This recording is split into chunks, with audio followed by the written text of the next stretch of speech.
একটি স্কুলের তিনটি শ্রেণীতে ছাত্র সংখ্যা যথাক্রমে 50, 45, 40 এবং ওই তিনটি শ্রেণীর ছাত্রদের গড় বয়স যথাক্রমে 8, 10 ও 12 বছর, তাহলে ওই তিনটি শ্রেণী একত্রে মিলে ছাত্রদের গড় বয়স কত? Anm&Gnm 2022 এসেছিল অঙ্কটা।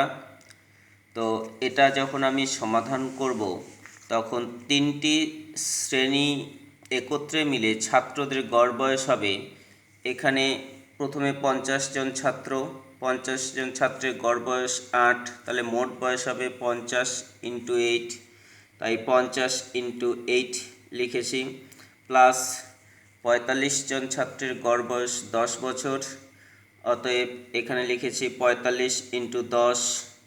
তারপরে 40 জন ছাত্রের গড় বয়স 12 বছর, তাই এখানে লিখেছি 40 × 12। আর নিচে লিখেছি মোট ছাত্র সংখ্যা, অর্থাৎ তিনটি শ্রেণীতে মোট ছাত্র 50, 45, 60, 40, তাহলে 50, 45, 40 যোগ করেছি।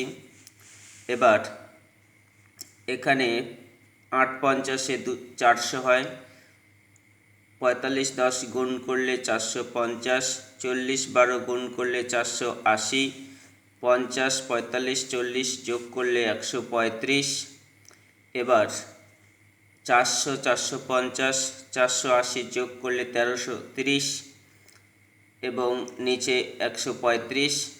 এবার যদি আমি 5 দিয়ে কাটাকুটি করি, 135কে কাটলে হবে 27 এবং 1330কে কাটলে হবে 266। 266কে যদি আমি ভাগ করি তাহলে আমি পাচ্ছি 9.85 বছর।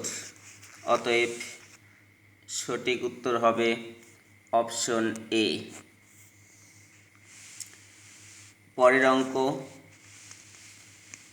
পরের অঙ্কে বলা আছে যে 3x² - 10x + c = 0 দ্বিঘাত সমীকরণের এক বীজ দুটি পরস্পরের অনন্য হলে সি এর মানটা কি হবে, অর্থাৎ যে সি আছে সি এর মানটা কি হবে। এটা Anm&Gnm আসছিল 2022-এ। তো এখানে আমরা ওই যে বীজ দুটো বলছে যে একটি অপরটির অনন্য, তাই একটিকে যদি আমি আলফা ধরি তাহলে অপরটি হবে 1/α। এবার আমি সমীকরণটাকে একটু সাজিয়ে নেব, যেহেতু দ্বিঘাত সমীকরণের সাধারণ আকারটা হচ্ছে ax² + bx + c = 0। তো এখানে আমি এ দিয়ে যদি ভাগ করে দিই, অর্থাৎ এখানে 3 দিয়ে যদি পুরো সমীকরণটাকে ভাগ করে দিই তাহলে আসবে x² - 10/3 × x + c/3 = 0। এবার আমি এখানে পাচ্ছি যে বীজদ্বয়ের গুণফল, অর্থাৎ আলফা × 1/α এখানে বীজদ্বয়ের গুণফল মানে c/3, তাই ইকুয়াল টু দিয়ে c/3 লিখেছি। অতএব c = 3। সঠিক উত্তর হবে অপশন সি।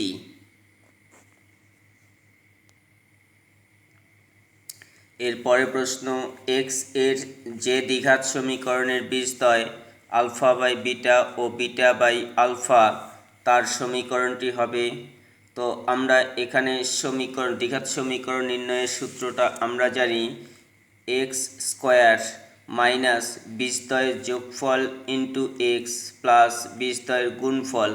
তাহলে আমি এখানে লিখছি x² মাইনাস, এখানে যেহেতু বীজদ্বয় দেওয়া আছে α/β প্লাস β/α, তাই বীজদ্বয়ের যোগফল লিখেছি α/β প্লাস β/α × x প্লাস বীজদ্বয়ের গুণফল আকারে লিখেছি। বিটা বিটা কেটে গেছে, আলফা আলফা কেটে গেছে, তাহলে এখানে আছে x² মাইনাস এই দুটো যোগ করলে আসবে α² প্লাস β² / α/β × x প্লাস 1, যেহেতু এখানে কেটে গেছে। তাহলে এবার হচ্ছে পুরোটার যদি নিচে লসাগু করি তাহলে হচ্ছে আলফা বিটা লসাগু আসবে, আর আলফা বিটা লসাগু আসলে এখানে আসবে α/β x² minus α² plus β² × x plus α/β, আর লসাগু যে α/β আসছিল সেটা ডান দিকে 0 এর সঙ্গে গুণ হয়ে আসবে 0।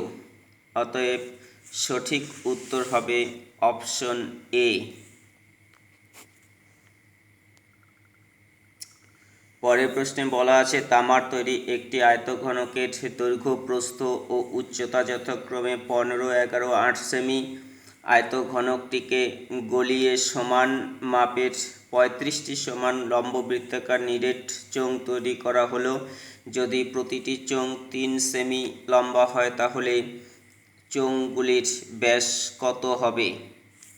অপশন দেওয়া আছে। এটাও Anm&Gnm 2022 এসেছিল। তো এখানে আমি সমাধানটা করেছি।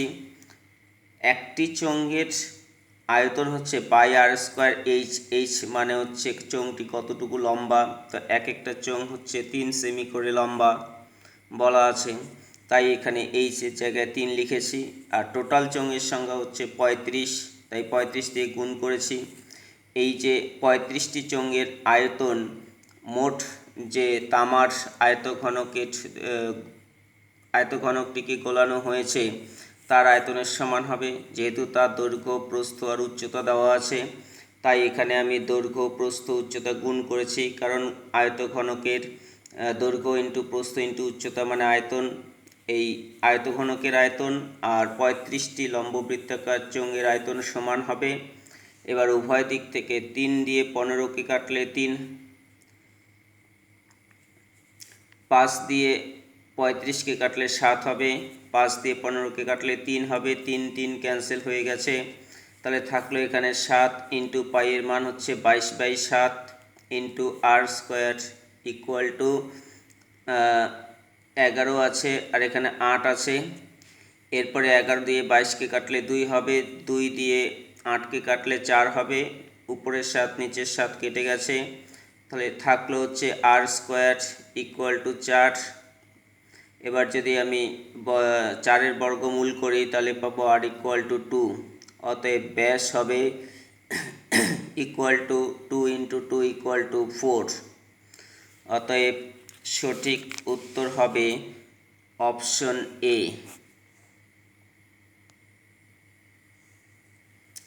যদি cos theta plus sec theta equal two 2 হয় তাহলে sin to the power 99 theta plus cos to the power 99 theta equal two কত? এটাও Anm&Gnm 2022 এক্সামে এসেছিল। তো এটা সমাধানের ক্ষেত্রে আমরা লিখব cos theta plus sec theta equal two 2। cos theta plus sec theta মানে লেখা আছে 1/cos থিটা ইকুয়াল টু 2। লসাগু করে আসছে হচ্ছে cos স্কোয়ার থিটা প্লাস 1 আর cos থিটা 2 গুণ করলে 2 cos থিটা ডান দিকে হবে, সেটা বাম দিকে নিয়ে আসলে মাইনাস 2 cos থিটা হবে। এবার এটা আমি দেখতে পাচ্ছি যে এটা a স্কোয়ার মাইনাস 2ab মানে 1 প্লাস b স্কোয়ার মানে 1 এর স্কোয়ার, যেহেতু 1 স্কোয়ার করলে 1ই হয় তাই 1 লেখা হয়েছে। অতএব square minus 2ab plus b square মানে আমি লিখতে পারি a minus b whole square মানে cos থিটা মাইনাস 1 এর হোল স্কোয়ার। এবার এখান থেকে cos থিটা ইকুয়াল টু 1 আসবে। এখান থেকে আমরা সাইন থিটা এর ক্ষেত্রে আমরা জানি sine square theta plus cos square theta equal to 1 বা sine theta equal to root over of 1 minus cos square theta. এবার 1ই থাকবে মাইনাস cos থিটার জায়গায় যদি আমি 1 লিখি তাহলে 1 এর স্কোয়ার করলে 1ই হবে, তাহলে 1 মাইনাস 1 ইকুয়াল টু 0 হবে, 0 এর বর্গমূল করলে 0 হবে। অতএব আমি দুটো মান পেলাম, cos থিটা ইকুয়াল টু 1 এবং sin থিটা ইকুয়াল টু 0। এবার আমাকে যেটার মান নির্ণয় করতে বলছে সেটা আমি লিখেছি, মান বসিয়েছি। sin থিটা এর মান হচ্ছে 0, পাওয়ারটা 99, প্লাস cos থিটা এর মান হচ্ছে 1, পাওয়ারটা হচ্ছে 99। এবার 0 এর পাওয়ার যতই হোক না কেন সেটা 0 হয়, 1 এর পাওয়ার যতই হোক না কেন সেটা 1 হয়। এবার 0 আর 1 যোগ করলে হবে 1। অতএব সঠিক উত্তর হবে অপশন বি।